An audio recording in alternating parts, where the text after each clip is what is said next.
আসসালামু আলাইকুম শেখ। ওয়ালাইকুম আসসালাম ওয়া রাহমাতুল্লাহ। আমি বাংলাদেশ থেকে বলছি। বাংলাদেশের একটি নামকরা কোম্পানি আছে আকিজ গ্রুপ, যেটার অনেক শাখাও আছে। আমার প্রশ্ন হলো, কোনো ব্যক্তি যদি আকিজ গ্রুপ অফ কোম্পানিতে জব করেন তাহলে কি তার ইনকাম হালাল হবে? কারণ এই কোম্পানির তো একটা শাখা আছে যেখানে সিগারেট উৎপাদন ও বিক্রয় করা হয়, যা হারাম।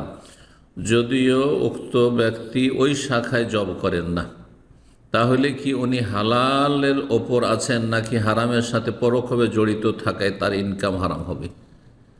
সেই ব্যবসায়ী প্রতিষ্ঠানে আংশিক হারাম আছে, সুতরাং তাদের আংশিক রুজি হারাম। যতটা হারাম আছে সিগারেট বা অন্য অন্য হারাম যা কিছুই থাকে ততটা হারাম। কিন্তু আপনি যেহেতু সেই সিগারেটের কাজে কোনো রকমের সহযোগিতা করেন না, সেখানে আপনি জব করেন না, সুতরাং আপনার রুজি হালাল।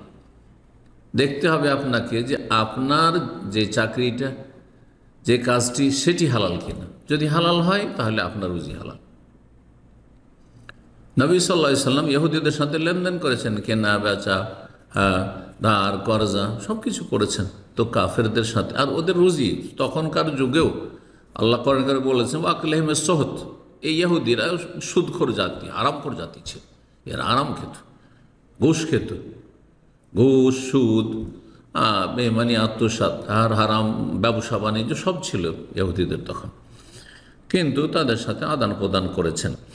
আপনি যেই কাজটি করছেন সেই কাজটি হালাল হলে আপনার রুজি হালাল।